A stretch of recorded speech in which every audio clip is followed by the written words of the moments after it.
Good evening and welcome.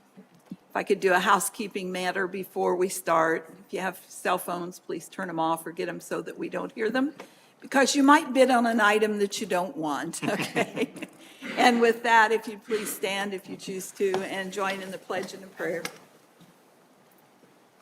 I pledge allegiance to the flag of the United States of America and to the republic for which it stands, one nation, under God, indivisible, with liberty and justice for all. If you would please join me in a moment of prayer. Heavenly Father, we beseech you to be with us tonight as we make decisions and choices for the betterment of our county and our county taxpayers, department heads, employees, and elected officials. We ask you to give us wisdom, to give us courage, to help us to make the best decisions, to do your will. And we thank you for all of the blessings you have bestowed upon each and every resident of Kosciuszko County. This is a beautiful place to live, to work, and to serve. We also ask for your protection for the first responders and our military. And please, please be with those people who are in harm's way and who are trying to live in bunkers and protect their families. Lord, we ask you to be with everyone, to keep us all safe from harm. And we ask all of this in Jesus' name. Amen. Amen.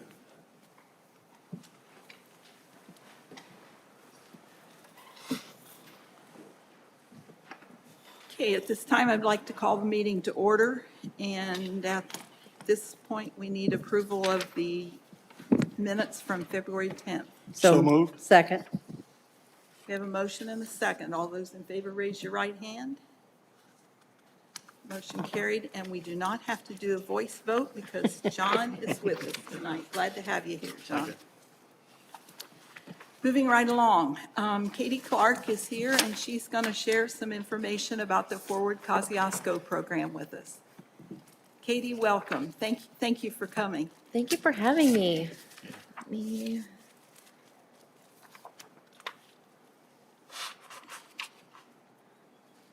It's thinking. There we go. Okay. Yeah, thank you so much for having me. I see some new faces in the room, so that's always great. I get to share our progress with a new group of people, so I'm happy to be here.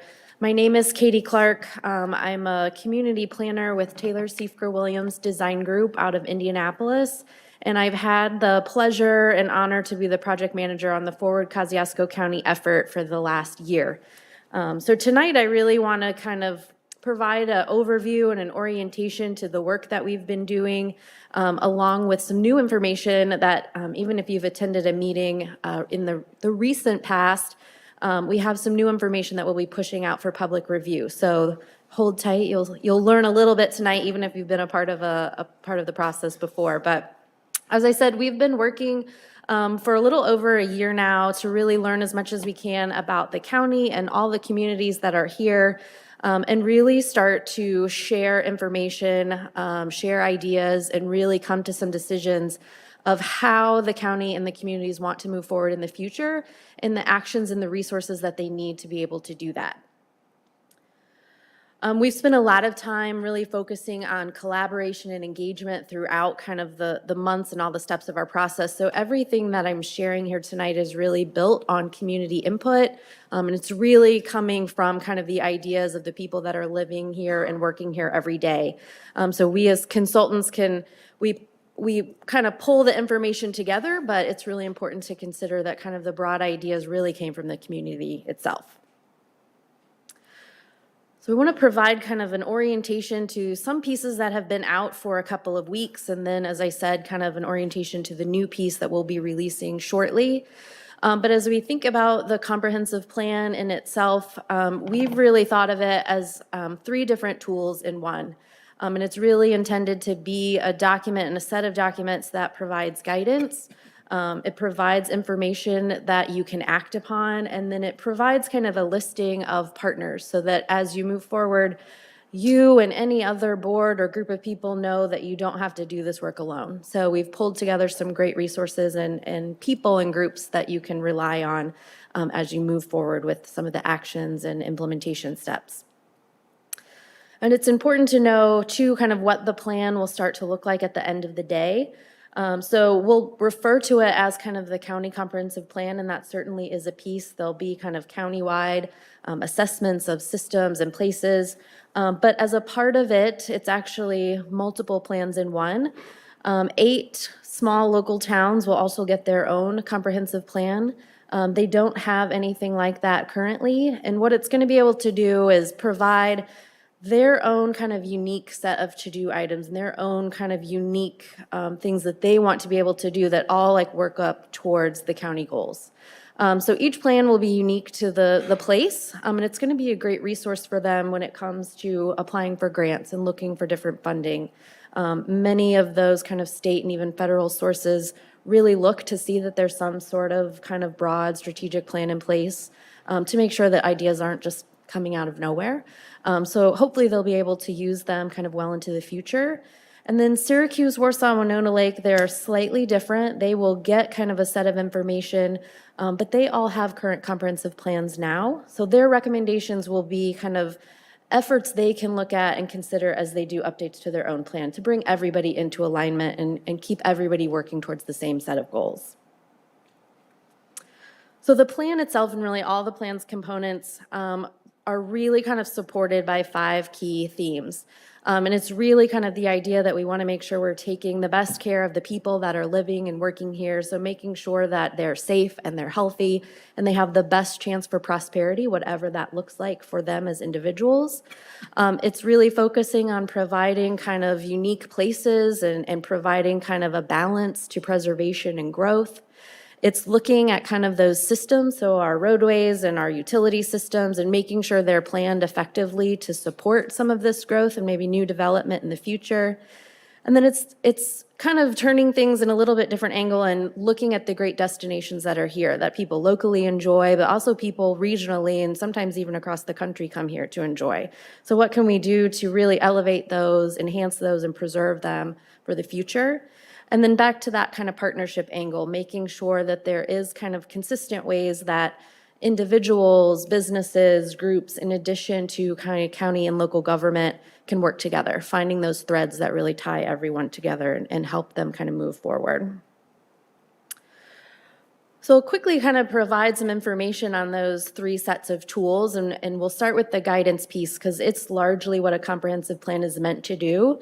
Everything in the plan is really designed to help make decisions by local government and boards like yourselves, including the Area Plan Commission. So there's a lot of great broad information that covers a wide variety of topics, and it's broad on purpose so that there's a lot of flexibility as you use it over the course of 5 to 10 years. There's a lot of flexibility for detailed efforts to kind of come out of that and support the goals in a variety of ways. But really the bulk of kind of the guidance piece lives within the land use and development plan. That's one of the primary roles of what the comprehensive plan needs to do is provide direction on growth and preservation and enhancement. So our future land use plan, just as I said, everything's built on public support. Developing kind of the map and the written narrative that goes along with it was kind of created by public input. We had a whole kind of public process where people came together and tested different scenarios and ideas. There is a recommendation for every property within the county. And we use a total of 12 different categories to kind of create this broad range of uses and development types. So everything from something that would fit and feel good within kind of downtown Warsaw here, all the way down to kind of agricultural lands and parks and open space.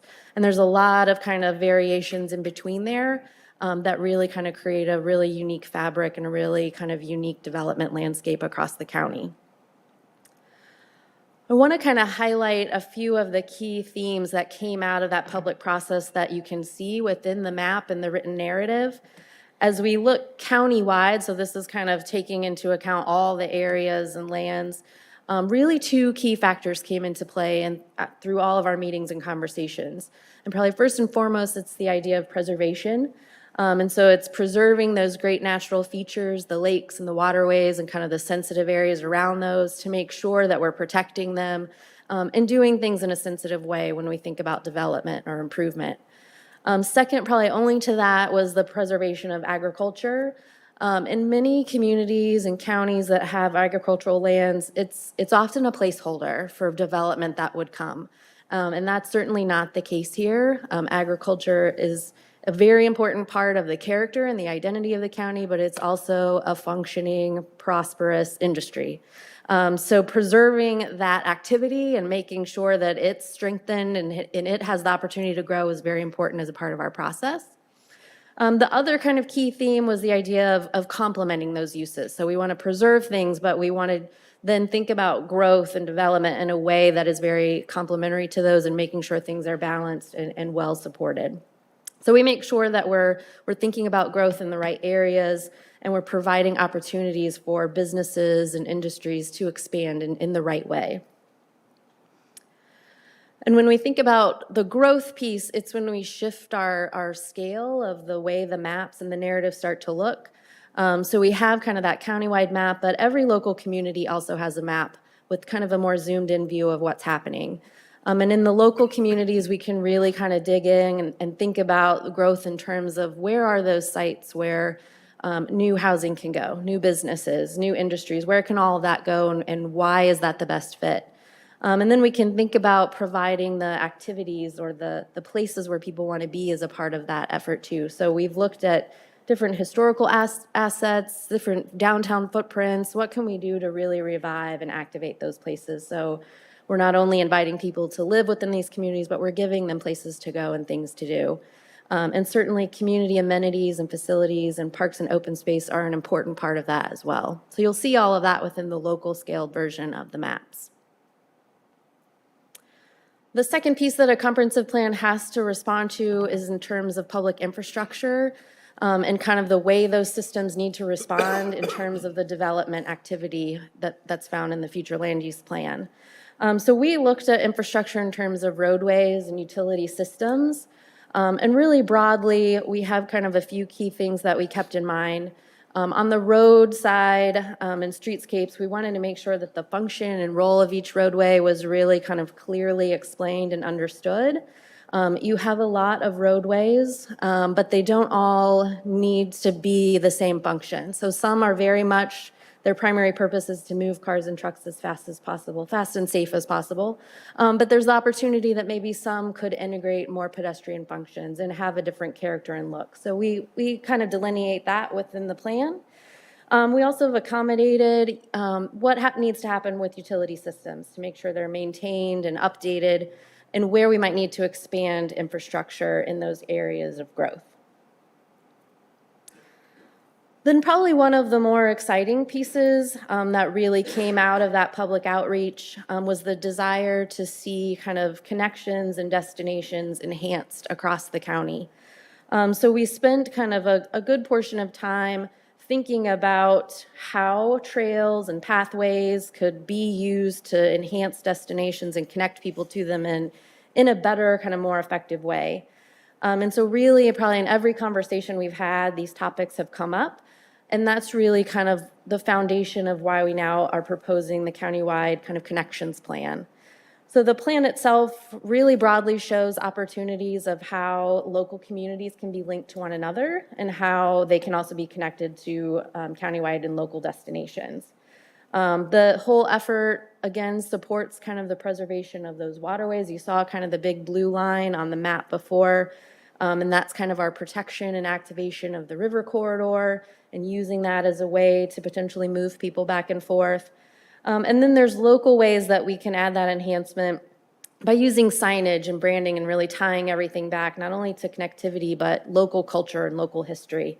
So it could really become a very unique, kind of well-knitted together system to move people around in an interesting way.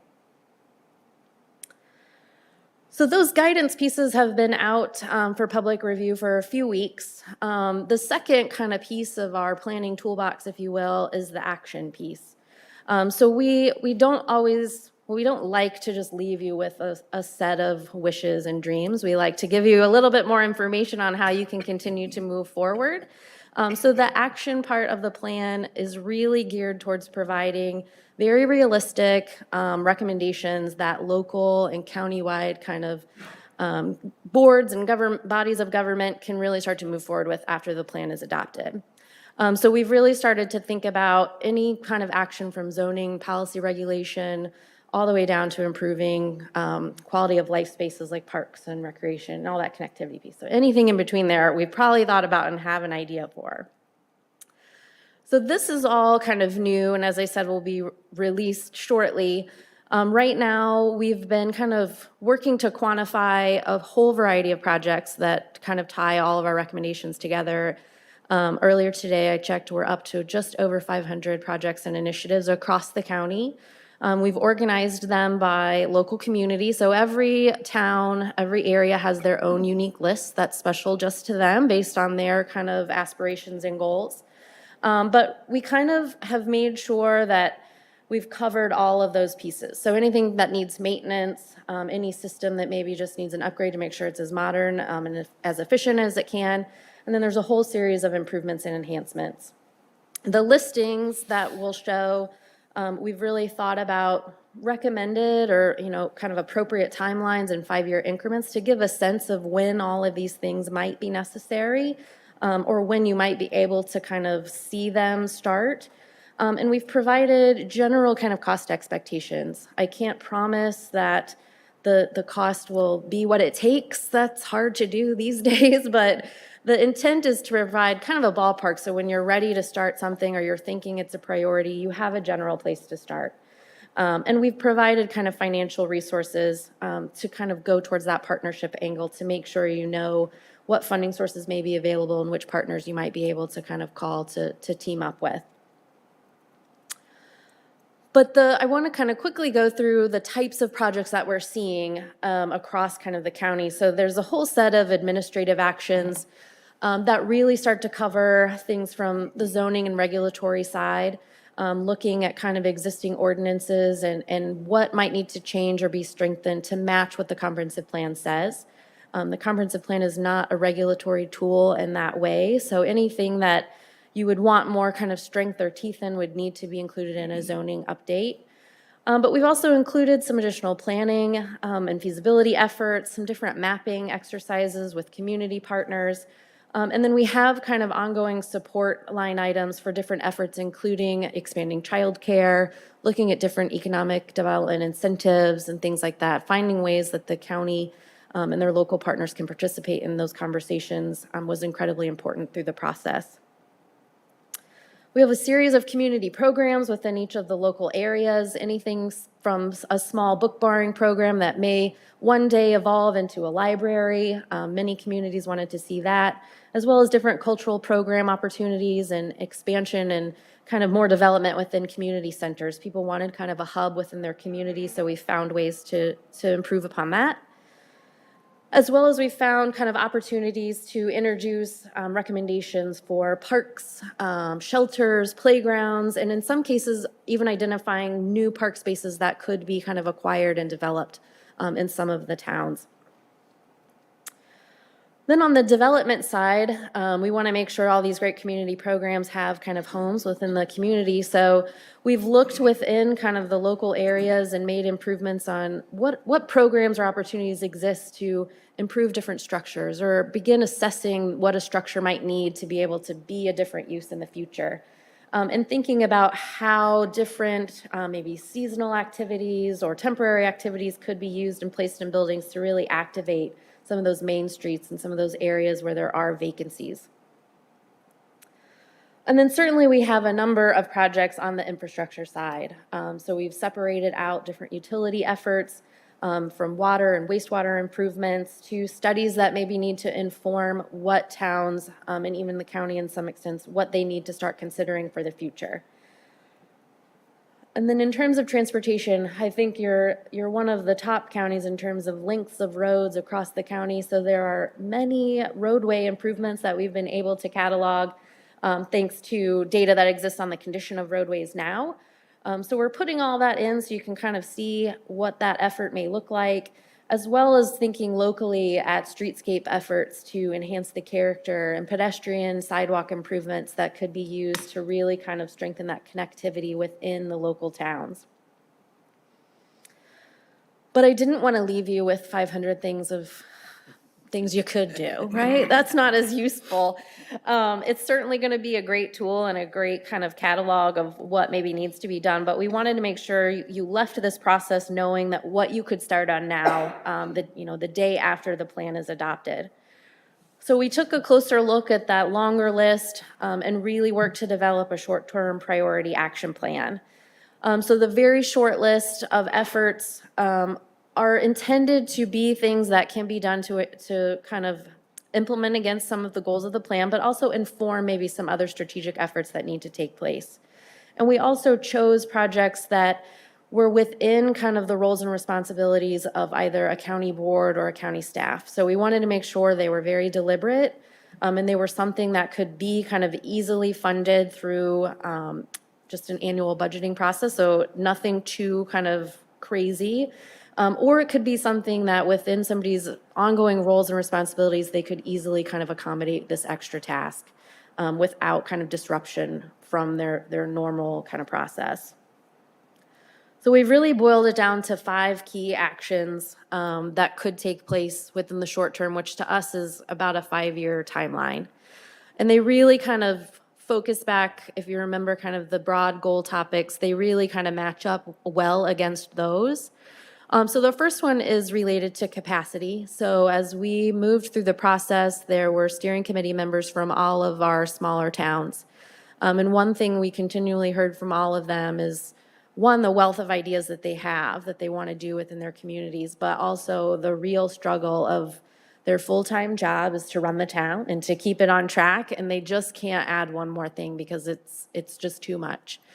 So finding a way to give them a little bit of extra capacity, a little bit more technical knowledge, and just kind of the human time to be able to move forward with something like a grant application or something regarding coordination was really going to be able to help them out.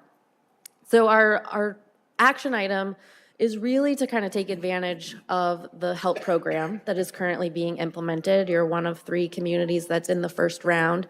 It just so happened we lucked out with that program. We were starting to brainstorm how could we create this capacity, and lo and behold, the state of Indiana helped us figure that out.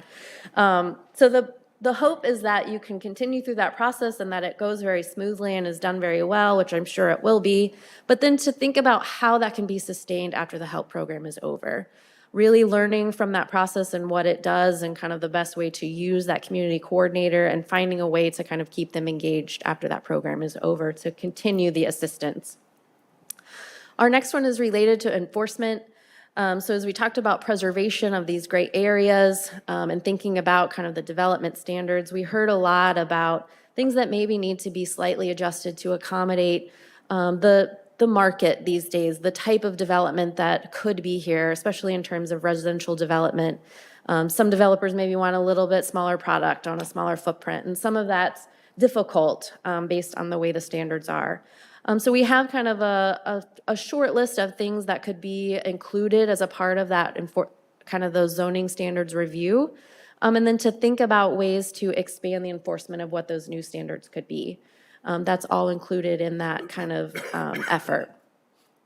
Transportation, certainly, I know there'll be ongoing efforts related to maintenance. I know the Highway Department has kind of a short list of bridges and roads that they're working on, which that will continue.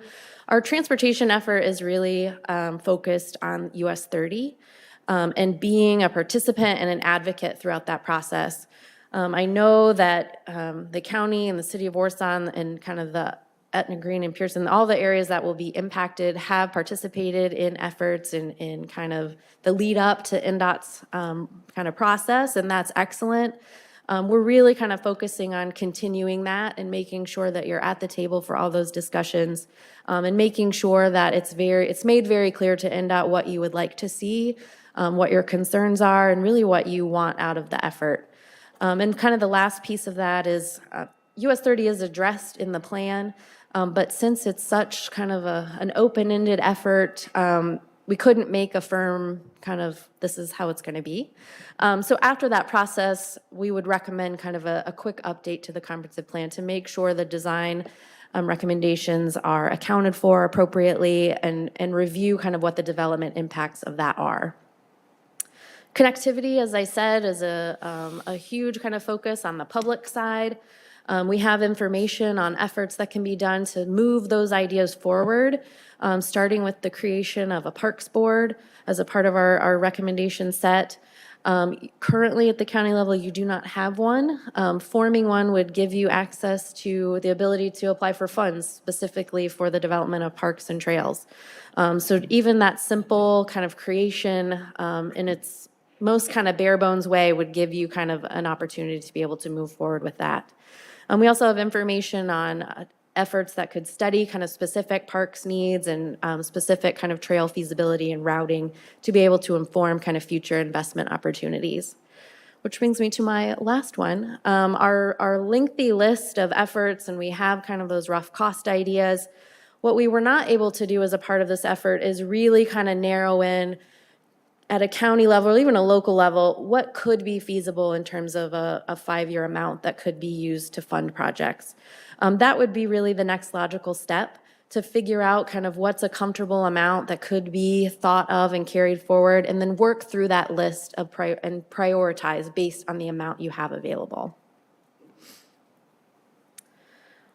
So kind of in closing, I've been on a little bit of a publicity tour for the comprehensive plan lately. I love seeing kind of new people and new groups. But really our whole hope for the month of February and now kind of into March is to get this information out in front of as many people as we can. We did a round of public meetings in early February and have visited multiple groups, including yourself. But we really just want to kind of orient everyone to the plan recommendations, and really encourage kind of the review and comment on those so we can make them as good and as accurate as we can. The best way to view them all is to go to the project website. Hopefully, most of you have seen this and have been there. If you haven't, please do so after the meeting. We would love that. You can get to it at forwardkosciuszko.com. There's 2 kind of buttons on the homepage that will take you right to the information. But we have a guided review of all the plan components available. You can just kind of click through and understand kind of how we came to the information and how it's intended to be used. There's a couple different opportunities where you can send us feedback. So we'd love to know if there's something that we got wrong or that we missed. We're also happy to hear if you go through it and you just love everything you see. That makes us happy too. We'll take any and all information that we can get. So really, as we think about kind of where we're going, as I said, a few of those pieces have been out for a couple of weeks, and we'll be pushing out the action plans probably by tomorrow. But we're moving into kind of the final steps of the plan. So all these dates are tentative based on kind of the public review. If we need to kind of pause and adjust anything, we certainly will. But right now, we're planning on moving into adoption in April. That process will start with a public presentation to the Area Plan Commission. At that point, there will be a formal public review of the entire plan, so it will look like an actual kind of document with narrative, and you can bind it. We'll probably put it in a couple of public locations for review for anybody that would like to see it. And then in May, we'll come back, and that will be kind of the meeting of the Area Plan Commission where we hope they will make a favorable recommendation to the county commissioners. Our hope is to have the final plan, kind of that suite of plans done by the end of May. And then once that occurs, we will help the county staff to get each local plan adopted within kind of the appropriate town. So that's really the flow of approval process, and we hope to have everything done and approved by the end of summer. It's a lot of meetings to fit in. But I'm happy to take any questions that you might have. Otherwise, thank you so much for having me. Do you have a deadline? I know it's great that people can make comments and go and view, the process. Mm-hmm. Is there a deadline for people to make comments to make sure that it's considered in your process? Yeah, I would say for this kind of first round or kind of extended round of public engagement by the end of March, because we will have to turn in a kind of final adoption draft to the Plan Commission about a week before their April meeting. So. Does anybody have any other questions? Thank you very much for the you. presentation. If you have not looked at this, It's amazing. there's a ton of information. I couldn't find the right expletive because it is. Ton it is good. Well, it is. And I mean, you can just keep clicking and you can learn a whole lot about our county right there. Things that some of us who have lived here all our lives may not really know those things exist. So, and it almost appears to me like it's going to be a great roadmap for us in the future. So I think that's a wonderful piece. And the fact that we are getting it at such a critical time when there are so many things going on, I think that's going to be a huge benefit. So, Yeah, thank- the timing worked out very well. Yeah, I yeah. don't think anybody planned on it, but it's working out very well.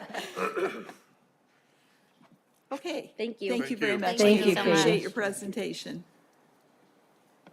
Bob Weaver.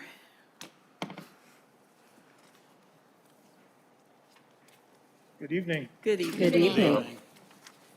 I have a couple of requests this evening.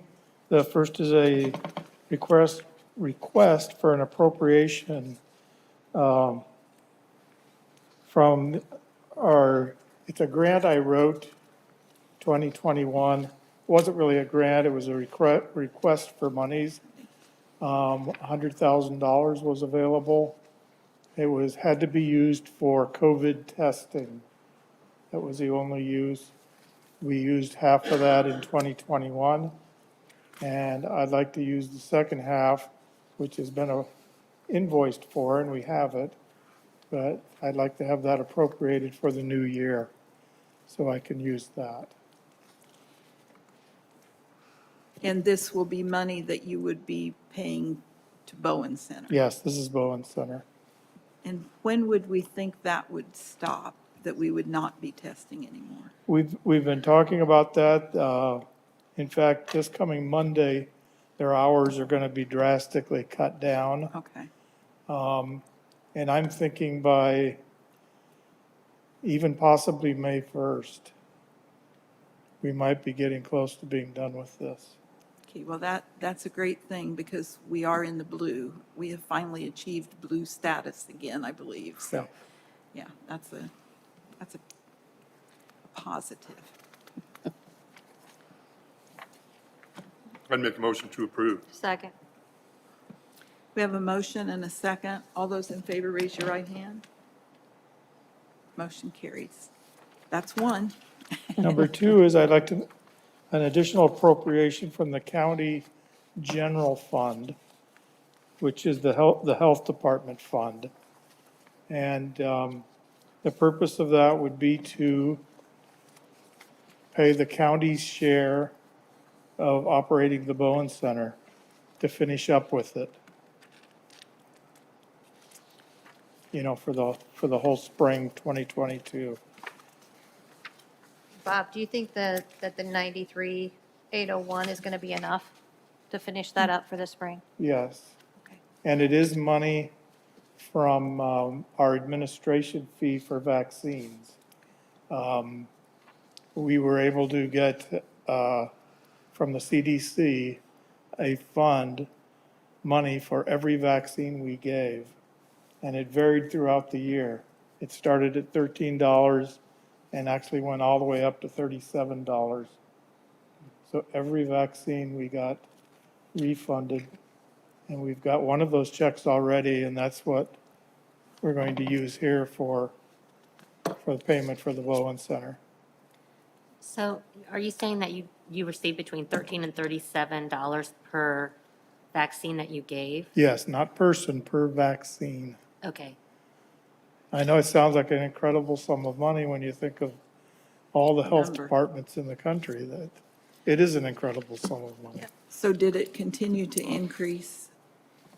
They increased it when they felt that there was people A weren't lull? getting his vaccine as fast as they could. And so the incentive to the health department to push it harder. And that's when we got, the state up here for Oh, yeah. yeah. several times at the pavilion and took advantage of that. So did the state increase the number then? No, we didn't get it for that because we didn't actually give those vaccines. This is for the vaccines that we gave at the health Oh, department. no, but I mean, did they set the amount? I'm sorry. That's federal Okay. money. Okay, I got you. And then also, was it for Bowen Center or the fairgrounds, this 93,000? 'Cause I thought- Bowen Center's clinic at the At fairgrounds. the fairgrounds, okay. I would make a motion for approval. It sounds like a good match for what the Bowen Center is doing. I'll second that motion.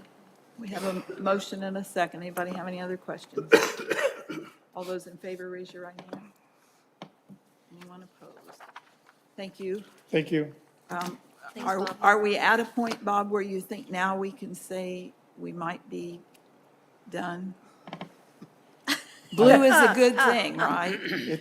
I think so. Thank you. I think so. Okay, moving right along. Marcia.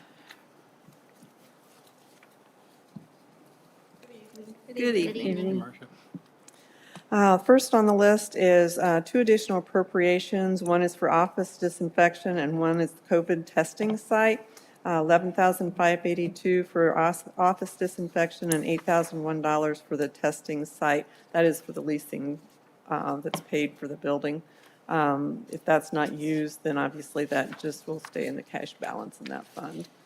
So that's the ARPA money. Yes, and this is to move the 21 funds that were left into 2022 to appropriate them for spending. Okay, and this relates to what we just did for Bob Howe, This is the lease of the building. the lease of the building. Okay.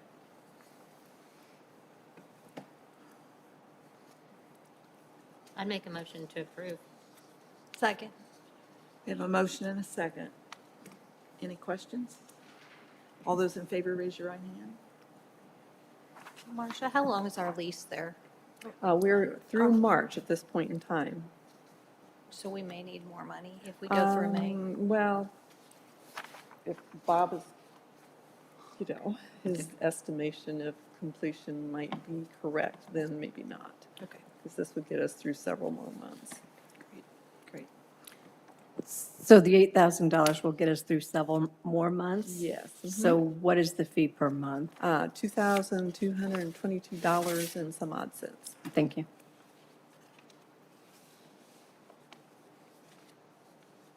Okay, I think we're good with that one. We voted, we're all good. Now, on to the next one. Okay.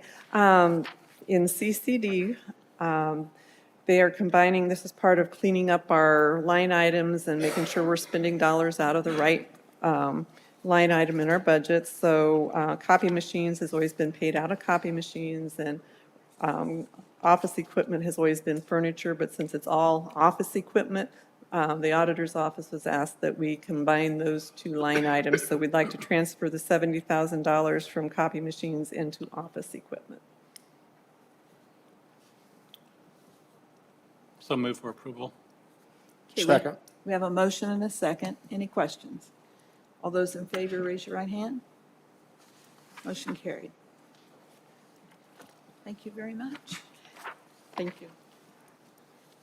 Okay, the next on the agenda is the ARPA Committee, our recommendation. And that recommendation, the first part of it was for the Launchpad program. If you want to come on up, Sherry and. No, I'm doing. I was going to bring a PowerPoint, but I decided to just print. Is it okay if I bring? Sure. Thanks, Sherry. Good, I'm doing good. How are you? Thank you, ma'am. Thank you. Thank you. Thank you.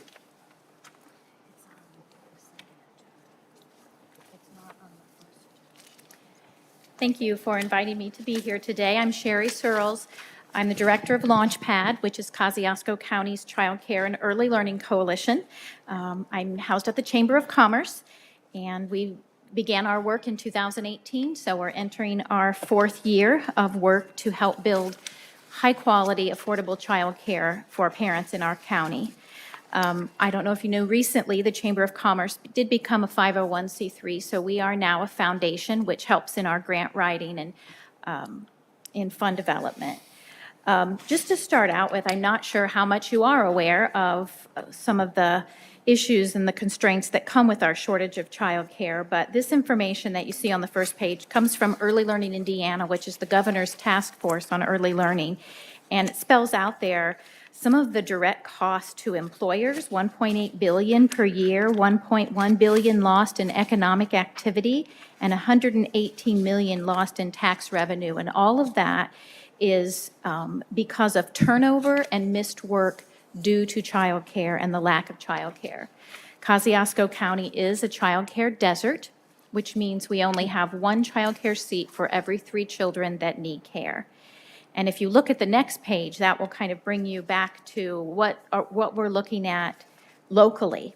So this data that you see here, we have about 6,000 children under the age of 5 in the county, and we estimate about 3,000 of those need care because their parents work. And we only have, when you count all of the known programs, that means they're licensed or registered homes or centers or churches or school programs, we have about 1,200 seats. So you can do the math there and see we are short about 1,800 childcare seats in our county. And that leads people to ask, where are the children? In some cases, folks are staying home when they would like to be in the workforce. In the really lucky families, they have a grandparent or trusted friend or relative that cares for the children. But we also know that there are a number of children in places that are unlicensed and illegal operating in this county. Just a couple of months ago in December, there was another arrest in Kosciuszko County for assault on a child in an unlicensed childcare home. And that continues to happen because there's no oversight in some of the places where children are every day. So our main goal is to build capacity, and we're doing that in a couple of different ways. And the first way that we see as building capacity is really to strengthen our current programs.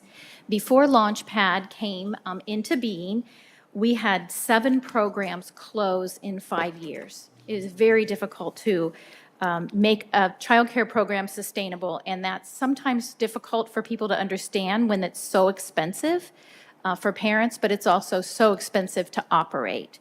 And so one of the things that we are continuing to do is work to stabilize the current programs. And one of the growing innovative ways that we're seeing happen across the country and across the state are providing shared services for the programs in our county. And what that does is bring a professionalism, some automation to those programs that are often really good at taking care of children, but not so good at the business part of childcare, not so good at making sure each of those spots is full and paid in full, and helping parents get vouchers if they need those. And so this would bring a professionalism to our current programs. It would support them with business expertise, with coaching and training, and also some shared purchasing for cost sharing. So one of the things that we would like to propose is funding a shared services initiative. And then in the next page, you'll see that another one of our goals is capacity building by adding new seats. Obviously, with about 1,200 seats needed in the county, that is ongoing work. And we have finding some models that work, and one of those is by finding benevolent landlords. And by that, we mean putting programs in places and spaces where they don't have to build a brand-new building or have a very high lease. And so we have, in the last year, added 156 seats just by opening programs in local school buildings, places that are safe and trusted by families already. We are currently working at one of our local churches to open a new program in August that will add another 85 seats. And so we find that these places are more sustainable because they have those places and spaces already operating. So we are working with our current programs to expand the numbers that they already have. We're providing grants and opportunities for them to do that. And we're also partnering with businesses who wish to get involved. And so in that picture there, you see at the top, that's Pollywood, and a partnership that Pollywood developed in Syracuse with Syracuse Elementary to open a classroom there in the elementary school that is just for Pollywood employees. That classroom opens at 4:30 in the morning, well before school starts, so that the first shift workers can get to work, which is only about a block away from that school. And so that's a partnership that has worked well. You know, as Pollywood says, we know furniture, we don't know childcare. We trust our schools to do this work. And so those are some of the ways that we have been adding new seats. And now we're looking to really strengthen the capacity of our work at Launchpad. I'm a one-woman show. And so everything that's happened in the last 3 years, I have a wonderful board around me, but it's all the efforts that I've put in to work with local businesses, write grants for fund development, work on workforce development, because our childcare programs are all having the same issue, finding staff, starting new programs, advocacy, even at the state level. The photo that you see there, District 18 Representative Craig Snow helped us to write some legislation that would take away some, what we saw as oversight over the schools and allowing them to have, to operate childcare without some of the regulations that were expected. It was really hindering their work and in expanding. So it's been a busy few years, and we feel like we can make a lot more effort if we can add more human capital to the work at Launchpad and really double our efforts. We set a goal of 500 seats in 5 years, and we are ahead of our goal, but we'd love to continue just striving towards that for the families in our community. And so on the next page, you'll see the 2 requests that I have for you. The first one is for shared services, as I talked about, strengthening our current programs, and then as our new programs come in, adding those to the shared services. We would request $25,000 a year for 4 years to provide that support and sustainable practices to our childcare programs. And we would also request another staffing position, which would be $50,000 a year for 4 years to add to that. So employers need workers, workers need childcare, and this has a direct impact on our economy. And just in conclusion, I had Mr. Spiker, president of IMD. I've been working with him for a couple of years, and he has some thoughts that he wanted to share in just thanking Launchpad for the work that we have done with them. He said, "There's no doubt that Sherry and her team will fight for the childcare needs of our community until every need is met." IMD is getting ready to open their own licensed childcare home. And then lastly, Ryan from Pollywood, been working with them for a couple of years too. Launchpad facilitated connecting them with the school system, with another childcare in Syracuse that led them to develop partnerships. We want to continue to do this with other businesses that are interested in investing in childcare. Thank you. I'd be happy to take any questions. So Sherry, as we met as the Wage Committee, Ernie and I serve on the Wage Committee, as does the Wage Committee, I'm sorry, the ARPA Committee. Okay. Same as Carrie Groninger also serves on that. And as we discussed it, what we moved forward was that we would work on the shared services portion of it. So Okay. that's what we're here to look at this evening, the Okay. $100,000. And we just felt like that was a good, strong program that we could be very beneficial with our dollars. That's kind of where that whole thing Correct. came from. We just had a little bit of reservation with the other part of it, nothing huge. And, you have to understand that Rob Parker was doing the presentation instead of Sherry. So tonight we got the whole story, honey. Yeah, So we appreciate you being here. So at this point, we are ready to consider the recommendation of the ARPA committee at the I have 100,000. Just one comment. I noticed on Absolutely. the application, there's, under the cover page of expenditure for category, code, and title, it says it's missing information, and it only needs It didn't have the, It didn't have the right code, but on this page that follows, it has 3.1 circled and 3.5. So I guess you need to decide between those two, which one would apply. Am I getting that correct? Michelle, help me. I'm just going to address this question. So yes, when we initially had received this application, it is a very restrictive application that we have created, and the federal program only allows us to put in one category, and nothing was listed here, but two were circled. But during the ARPA committee meeting, we also have had the opportunity to utilize these funds a little bit differently, so they're less restrictive than this application makes it. Okay. ARPA committee approved that, so that's no longer an issue. That's a really long answer for a short answer. That's really not an issue any longer. Okay, thank you. Okay. And then Sue Ann, I had a question to you. So are you saying the recommendation is the 100,000 100,000. now, or the 25 for 4 years, or just give them the 100,000 out of the ARPA It's the now? 25 for 4 years because they have to do the work and then we provide the money. So it's a, So it's not So really it's- 100,000 so it's- tonight? So it's. no, Yeah, no, okay. it's, Okay. it's So- over the life yet of the ARPA money. Okay. You know, we have till 26 to So spend we've just it. dedicated that money? and Right, that's- we've okay. set it Just- aside out of the ARPA fund. Excellent. If we vote to pass it, yes. Okay.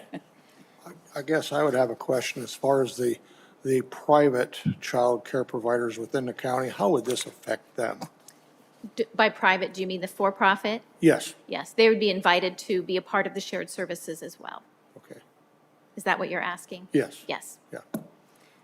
I've got a quick question. With regard to your childcare seats, do you count the private, country childcares that maybe are not accredited? Are they counted as your, The only thing that is counted are the programs that are licensed with the state. So a licensed childcare home, a licensed childcare center, school programs, churches, but someone doing childcare in their home, if they have more than 5 children, they're, including their own children, they're actually operating illegally, and so we do not count those. okay. Okay, so now, could I have a motion? So moved. Second that? Okay, we have a motion and a second. Are we motioning the 100 or the 25? Because here it says the Yeah, 100. we need to, The 100,000 sorry, is all motion the that's on the 100. table. For Okay, the 4 but years. it's Yeah, but $25,000 per Per year for 4 years. years. so we're making a 4-year commitment at this point. Right. At $25,000 At a year. $25,000 And a year, it's, and okay. it's because the ARPA money allows us to spend it in Spend the it next, that long. that term for the 4 years, Right. so. Okay, we had a motion and we had a second. All those in favor, raise your right hand. Thank you. Sherry, I have Thank a you, Sherry. question. Yes. Is Craig able to help you? I know that the licensing and the, and the certifications are very strict in Indiana, and that's really been a hindrance. It really has. Yeah, it has. Is there any chance of that changing anytime soon? Because I know comparatively to the other 50 states, I mean, we're very, very rigid. Yeah, I think it's pretty comparable to the other 50 states, actually. I mean, all states have these high expectations of childcare, and we want that safety there. Right.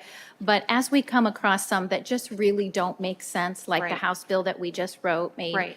really no sense, and it was passed unanimously, we will continue to reach out to, we have Craig and Stacy Donato who are interested in Great. bringing some of those bills to the table. Awesome, thank you. What House bill that they just passed that made no sense? Could you elaborate a little That bit was on House that? Bill 1318. And what that said was if a school had a child care operating in its school, for instance, like Warsaw Community Schools has one in their career center, that only the teachers who work in that building could bring their children to that child care. If they worked in the middle school or one of the elementaries, they couldn't bring their children. Or, in another case, Syracuse, North Webster Elementary opened a pre-K. Then they wanted to add a school-age program or an infant toddler program, and they were told, no, you can only have one type of program. So this really eliminated some of those school exemptions. So this was a positive bill? Yes. Okay, thank you. Thank you. Okay. And now for the rest of the ARPA.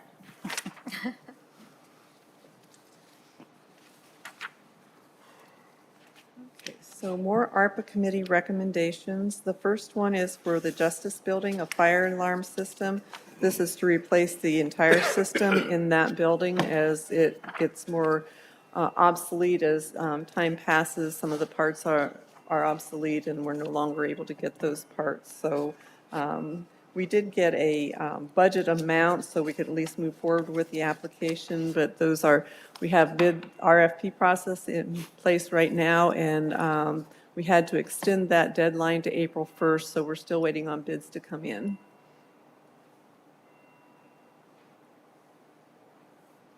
Okay.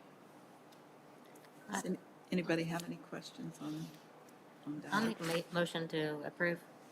I guess the only question I would have here, we're looking at $320,000 for two different projects when we really don't have an actual clue of where it's gonna be. Right. Of where it's going to be? Is Oh, there? cost-wise. Of what the actual is amount's there- gonna be. Yeah, and my question is there a reason we're approving it before you get any kind of an idea, or? We have a budget amount of $182,000. So when we talked with Michelle and the committee, it was, the thought was to put $200,000 on there, with the caveat being that when those bids are open, we may have to come back, but at least we could get the project started. So basically you're saying it's not to exceed 320,000? I don't know where you're getting the 320,000. The 200 and the 120 added together for the Okay. Justice Building? $200,000 is for the fire alarm Right, I'm looking at system. both of them here.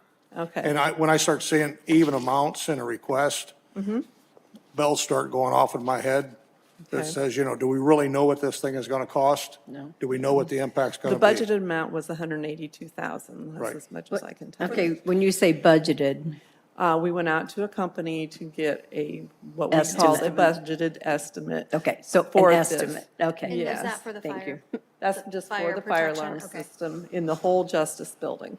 Okay. That includes the jail and the office parts of the building as well.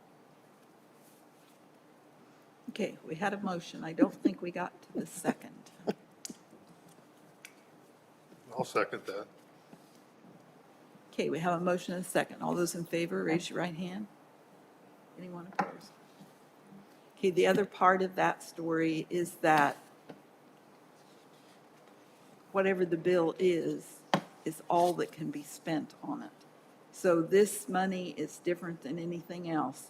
If we say $200,000 is available, it is available only for this, and it cannot be moved anywhere else. It would have to come back, and we would have That to project relook at the alone. process. Come back or refund it for other projects, or how would that, obviously coming in under, we would refund the balance back. Right, it would be It would just taken off stay of on what's the being fund. held, right. So there is some leeway to move it. Well, there is no leeway to really move it. It's either we spend it on this. Right. Or whatever the bill is all we can spend. Okay, So if the bill is more, it comes off the list and it goes back in the pot for additional things that we might want to look at. Okay, so that was the first one. Then the jail showers, Jail showers, the actual amount there is $116,554.52. We had to extend the bidding process on that as well because we weren't getting bids, but we have one company that we have a definite bid for, and it's the same company that did the same type of work in the jail back in 2017. So what they do is they come in and do some grinding and put an armor coating system on the floor, the pan of the shower, as well as the walls, because it's block building in there, and this will seal that and seal the water out of those showers to help preserve the building. Okay, anybody have any questions on that? Could we have a motion? I'll make a motion to approve the $120,000 allocated from the ARPA funds for that. Second. Okay, we have a motion and a second. All those in favor, raise your right hand. Motion carried. You're on a roll, Marcia. Okay, Sophos MTR Cybersecurity Enhancement. For those of you who were not at the ARPA committee meeting for the technical discussion, I would like to read the project description to you and hopefully eliminate any technical questions from me. So the purpose of this request is to provide a complete cybersecurity solution to the county by contracting services from Sophos, utilizing their MTR, Management Threat Response Service. The pandemic has created an environment more conducive to cybersecurity attacks, including increased spear phishing attacks via email, and the county is more exposed by employing technology like work from home and contractless engagement for meetings and information transfer, expanding our attack surface. The county does not have the resources to proactively monitor and quickly respond to cybersecurity events. MTR provides the county with a team of security experts that help direct our security posture, monitors for suspicious activity, and will respond to any attack, aiding in the mitigation of such attack. This will maintain stability and continuity of services that the county provides to our constituents during these unprecedented times. So I'd just like to add to that a couple months ago, that IT submitted a grant through ED, through the Homeland Security, for $40,000. So the total amount of this project is $70,001.70. So $40,000 of this project is being paid by another grant, and the $30,000 is the remainder that we need to complete the project. And I have one question. Does this prevent ransomware? Does it prevent ransomware? I Does can't it say that.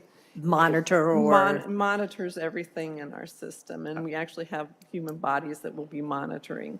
Unlike our capabilities, we don't have that capability to do that kind of thing. Marcia, the bill is $76,105. We were able to get it updated. For less than that? Yes. And then, is this an annual fee? This is for, I believe, it's a 3-year. It's a Yes. 3-year fee? Okay.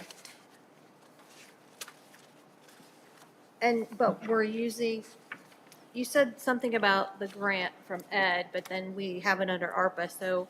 Okay, 40,000 of this. Oh, came There was a from the $40,000 grant? grant that went to Okay. them for this project, and this is the remainder to finish that Excellent. project. So the total project itself is that, but 40,000 of it's coming from the other grant, and the 30,000 will come from ARPA funds. This is also an additional backup to that FireEye that they had talked about through Yeah. the, Secretary of through the State's office? Secretary of State's office. So this is a secondary? This is a duplication, but with everything that's going on, there are many counties that have been hit by crazy things. Very much so. And, yeah, we felt like this was a good investment of $36,000. I think it's a great investment, and Yes. I'll make a motion to approve. And thank you, Ed, for going out and getting a grant to more than cover half of the cost. Second that. Okay, we have a motion and a second. All those in favor, raise your right hand. Motion carried. Okay, the last is the Tower Connectivity Project for $222,794.72. This is part of the Public Safety Communications Project. It was always the intent in the beginning to be able to get fiber to these towers in the end part of the end stage of the project to make sure that we have the redundancy of the towers in our system. That is for the 4 towers. Right now, we want to do all 3 of our major towers, and the 4th tower, which is a 180-foot tower, is under consideration for at a later time, but that decision's not been made on that tower. So if those dollars aren't spent, those dollars stay there and go back into the fund. So it's a hardwire backup. Yes, it is, And- as opposed to microwave only. Where's the 180-foot tower that you're not including? Sydney. It's Sydney, so. And this is an REMC This project? is in conjunction with REMC. It's through the Kosciuszko Connect. They've been working with us, and we greatly appreciate REMC being willing to possibly bring their, some of them, a couple of the towers may cost a little bit more because we're on the edges of their service area, but the engineering that goes into it and everything, this is a very reasonable price compared to what we've heard other sites may have been costing across the state. I would make a motion to approve. Second. Second. Oops. Okay, we have a motion and a second. All those in favor, raise your right hand. Motion carried. That's all I have. Thank you. Thank you. Thank you. Thank you. Okay, in the Milford Library, we are having, nobody was planning on attending. Is the current, do you know, Michelle, is the current person vacating the position? Because moving maybe, or? Okay.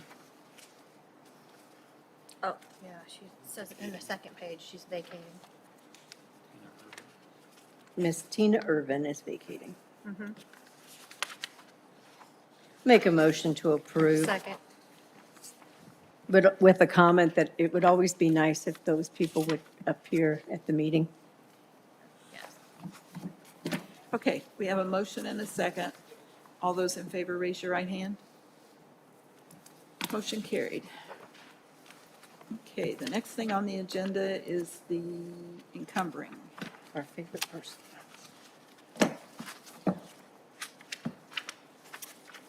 Encumbering, this is the big one. Yep. So the total amount of encumbering that we've processed to date is $2,977,489.69. This is not all of the encumbering that we are going to have for 2021, but this is the bulk of it. I believe we have some sheriff's department claims yet, and we also have some highway claims that are going to come later in the year For vehicles? for trucks, yes. Okay. Trucks for highway and then our trucks for the sheriff's department or the highway? Some of the sheriff's department encumbering we received, we just did not have time to process Okay. in this cycle. So some of them are capital, but some of them are also just regular claims. Whereas the highway, because of how we did encumbering last year, and we required everyone to give us the encumbering to be processed before May 1st. And if they're planning on encumbering anything after May 1st, we have to have a spreadsheet so we know to account for that at budget time. So we're still going along with that same plan. So what the highway has given me so far is trucks that they're not going to get until June and October. But we're compiling those lists to provide to you around that May 1st date so we know what we have processed and what will still come for the remainder of the year. Thank you. Which should help to give us, again, a truer balance of where we're at with things. Absolutely. But Michelle, all wages are already included in Yes, this? this includes all are- wages and the majority of the claims. Does anybody have any other questions for Michelle? Do we have a motion? So moved. Second. We have a motion and a second. All those in favor, raise your right hand. Motion carried. The second item I have for you is the revised KCC RVC interlocal agreement. Yesterday, I met with them at their board meeting and presented the amended agreement. They unanimously voted to accept the terms of this agreement. So now I am bringing it to you officially for approval. If you approve it, then next Tuesday it will be presented to the commissioners. After they approve it, then it will be fully executed. Make a motion to approve? Second. We have a motion and a second. All those in favor, raise your right hand. All right, thank you. I do want to give a report on that meeting. The meeting went very well. Nobody was surprised at Michelle's offer of $500. They didn't fall off their chairs. They were so appreciative that she would be willing to pick up that part of the job, and that their revenue is up considerably, which is a bright spot. So the meeting rolled along very well, and it was a plus. So thank you, Michelle, for being willing to take this back. Okay, I have one more thing. I think you all have it in your packet. It is not on the agenda. The Wage Committee has struggled with where we're at with wages. We know that with the inflation, it's a pretty big deal. The biggest struggle that we see, and the one that we can fix the quickest, is with the part-time housekeeping. Right now, we're paying part-time housekeeping people $12.68. When the Wage Committee met, we felt like $15 might be a going rate. The real deal is that we are short of housekeepers now, and trying to hire people is very, very critical to keeping things clean and healthy here. And so the Wage Committee did agree that $15 an hour would be a going rate for the part-time housekeeping help. Now, before everybody has a fit here, That's where I was going. let me tell you the rest of the story. So this is one that we're fixing because we believe it has some connection to health issues, quite frankly. The second part of it is that by April 1st, people are to have their wishes, their wants to the HR department for any additional employees or to adjust wages or to just have a conversation. So by the 7th of April, we expect as a wage committee to have a meeting. And in that wage committee meeting, we will be hearing what the employees, what the department heads and office holders feel their needs are for their budgets, either changing wages or adding people, or actually just having a general budget discussion. So at that point, the wage committee would decide if the additional person that they're asking for, especially the additional people, that's what we would be addressing. If those people are something that we want to consider, because you remember we made an agreement that we would, if we decided we were going to add a person, we would have to send that to Wagner and Shealy to get the evaluation. We wanted to be sure that the council was on board with it before we did that, because there's no point in wasting our money to have job evaluations done if, in fact, the council has no flavor for adding that position. So you might not consider it a cost savings method, but to me, it's a little bit of a cost savings method. So at this point, we would then be moving forward with the budget, then they'd put it in their budget, and then we'd have to consider it. As we all know, budgets are not going to be easy this year. You know, we have a lot of money in a lot of other places, but it's not in the things that we are budgeting out of. And so that is very critical as we move forward to be sure that we're making good decisions on this money and that we are very cognizant of what our revenue streams might be in the future, given the possible downturn of the economy. So now that I have made that spiel, would anybody like to make a motion to adopt the part-time housekeeping at $15? So moved. Second. Okay, we have a motion and a second. Anybody have any other comments, questions on that? All those in favor, raise your right hand. Motion carried. Okay, so moving right along. If we could kind of go around the table again and kind of share what you've done for the month. Remember, we're only reporting on things that have any relationship to the council job. And I'm going to start, because I'm going to rip through these pretty quick. February the 16th, I attended a KEDCO Board of Directors meeting, and that's because I am the representative for this body to the KEDCO Board. It was an online meeting, very educational. It was a Board of Directors, kind of an implementing program. And then KEDCO also had another meeting that was very relational to our community, where they talked about, and actually Kim and I were at that one, the informative program on a development in Michigan and how they have managed to do better things in their community. I'm going to stop there because Kim's been to the place in Michigan. She can share a little bit about that. February 24th, Kim and I and Mike attended the watershed meeting that was on sequestration of Carbon credits. carbon Credits, credits, yeah. for carbon credits. And so, very educational, huge, huge impact.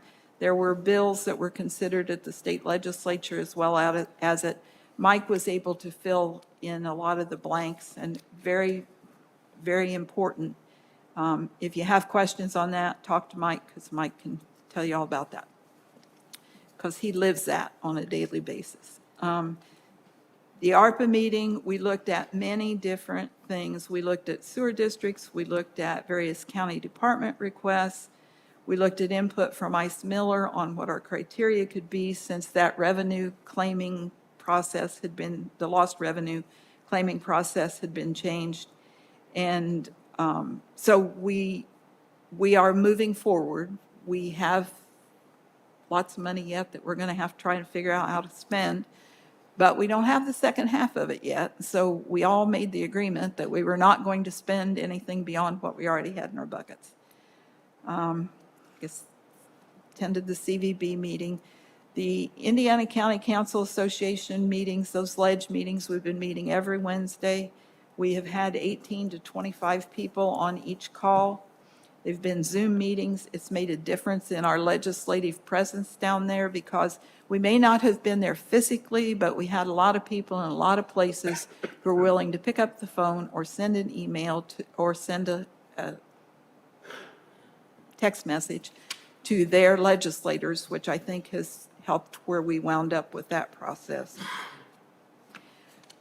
Tomorrow, I will be going to the AIC board meeting in Indianapolis, so please pray that the snow holds out a little bit.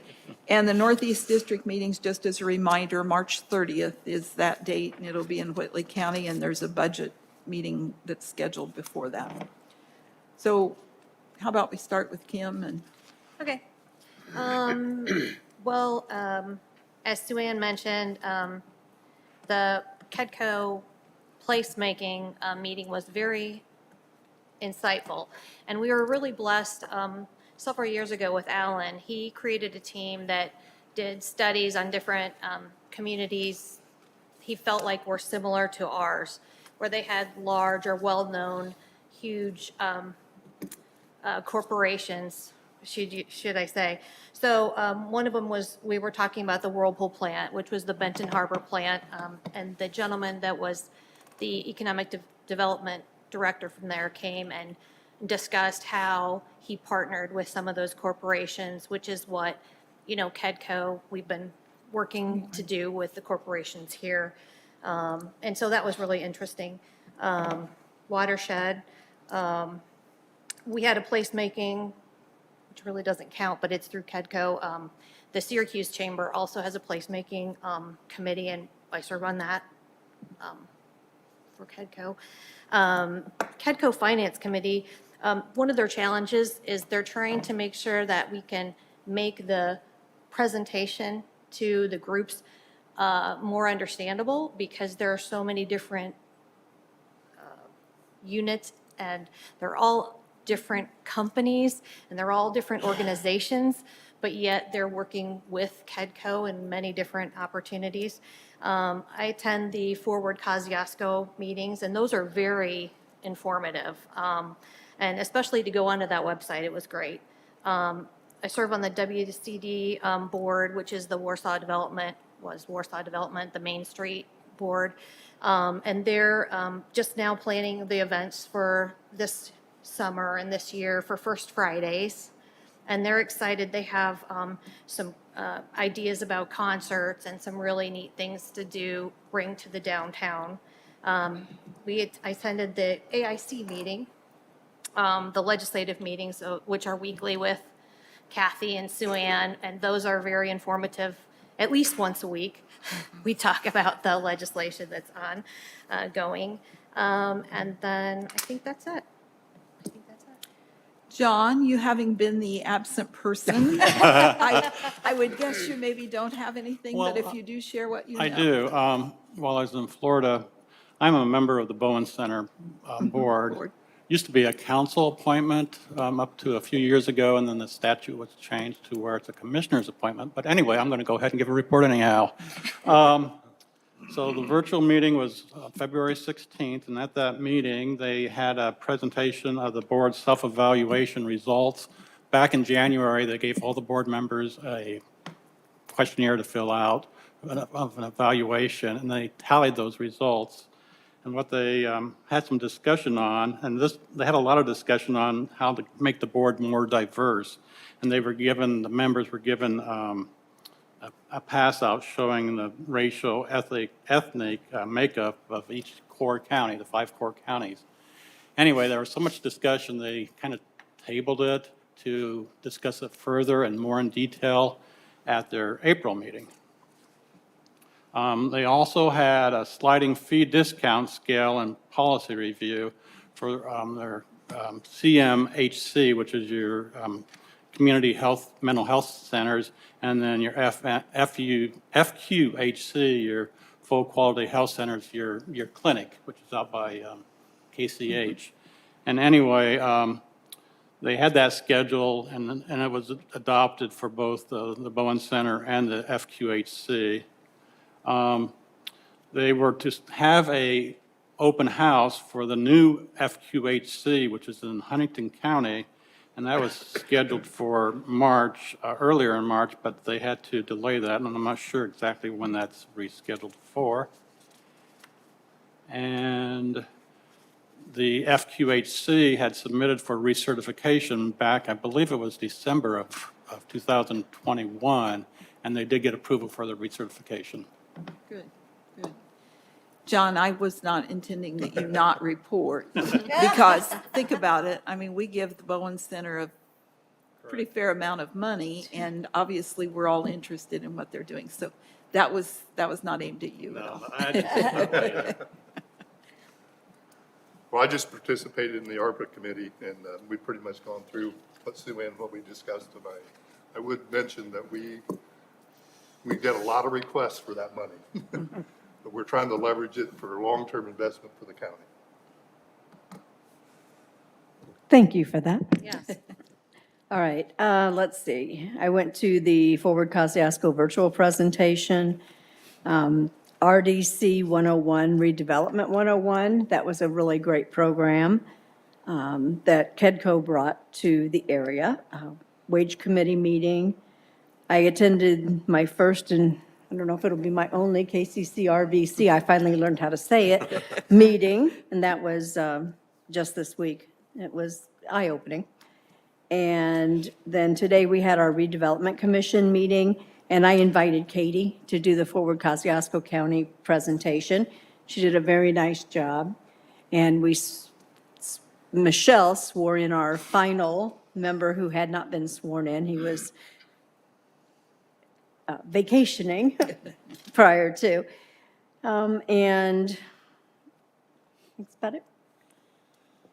Okay, as Sue Ann mentioned earlier, I attended the Land Lakes breakfast at Creighton's, and the major topic of discussion was carbon credits and, what can corporations and different businesses do to purchase carbon credits from agricultural producers to appear more sustainable green. My take on the whole program right now, it's they have a lot of holes in it. There's very little compensation for producers. And I, as an actual producer that tried to apply for it, was told I didn't qualify because I'm already doing everything that they require. They're looking for new land and people that aren't involved in sustainable agriculture or conservation practices to enter into it. Compensations are looking at between anywhere from $5 to $15 an acre, and you will not motivate farms to get involved in something that's going to cost them 4 times that amount. So that's kind of a takeaway from there. Also attended the Solid Waste District meeting. The big issue that we've got coming up next Tuesday is Whitley Environmental has requested a recycling increase as per their contract of about $15.80 a ton. More than likely, according to the contract, we will have to grant that, but we start rebidding. That contract is only good through the end of the year, and we start rebidding this in August and September. Also attended the technical plan committee for area plan. South Shore was talked about, and the new drainage ordinance was talked about. South Shore development, that was also an area plan, which I attended that too, is the new development up in Wawasee and the old golf course. I really like what I'm seeing on that program. It's a great They're plan. talking about kind of a community like the Winona Lake community area, only there's a lot of enhancements on it. And I feel that that's the way that, if we're, with new developments, that's the direction the county should be going. It's got that community feel, and I have a daughter in Portland, Oregon, so they have kind of those amenities out there, and I really like what I think. It's very preliminary, the plan that they brought to us, but I really think they have something going there. Let's see, I attended the wage committee. I mean, we've had a lot of discussions. I also attended the ARPA meeting with these guys, and I'm really impressed with the work you guys are doing. You're doing a great job. I've been to the commissioner meetings, also the ledge committee meetings for AIC. And then I also went to a disaster preparedness and recovery AIC seminar down in Indianapolis. And my takeaways for that I thought I would share with you guys is they just really stress the importance of having a good county attorney, because if you would have a major disaster, like for example, the courthouse would burn or something like that, you need somebody who can act quickly, make decisions quickly, and knows exactly, what needs to be done, because everything is imperative that it's done, professionally and very quickly. So they really stress that. The other takeaways were also with regard to insurance, just to make sure, just to look at your insurance coverage, make sure that you actually do have enough to replace the courthouse or a major building if it would burn or there'd be a major disaster. Also, a couple other areas is business interruption insurance, they said, is really important. So I don't know if we have that, but something to look at. And then also another thing was code upgrade insurance, because as, codes change, you need to make sure that you actually have the insurance proceeds to be able to pay for those changes that you may have to make when you build a new building. So there was that, and then also to review your disaster plans, including the abilities to make sure that you have access to your checks. So I'm sure they're probably stored in a in a fire protected thing, but that, and just offsite, your ability to be able to write checks offsite. And then another thing they talked about was fires, and just how kitchen fires is the #1 cause of home fires. And the #1 cause of death in fires is from oxygen and smoking. So I thought that was kind of interesting. Oh, another thing is State Fire Marshal does provide training. Probably Ed knows all this, but apparently they have financial assistance for first responder training through the State Fire Marshals. So anyway, passing that along. The other thing is I attended MACOG, and my takeaway for that to share with you guys is that there was we've been talking a lot about the broadband, and State Farm did the big testing. I forget what you call that. Yeah, what was that testing called? Oh gosh, speed testing. They did all the speed testing. So yeah, Farm Bureau did speed testing. So anyway, they came out with the results of that, and basically the state of Indiana is lagging behind slightly as far as the United States and our broadband capability, and Kosciuszko County is lagging slightly behind the state levels. So anyway, I just thought that was important to share, because we are spending a lot of money on upgrading our broadband and the towers and all that, and I definitely think it's needed. So anyway, I was just encouraged that we're on the right track. We're doing what needs to be done, and it does need to be done. That's pretty much it. Yeah, the goal would be obviously that everybody gets to play. And Right. that's, I mean, we've all realized how important the ability to connect is, and that's part of why all this money is actually being spent, to try to ensure that we can actually make that happen. Okay, does anybody from the audience have anything you'd like to share, ask, bring forward? I don't see anybody jumping up and down. Therefore, I would entertain a motion to adjourn. I would make a motion to adjourn. Second. All those in favor? Thank you. Thank you all for attending this evening. The recording has stopped.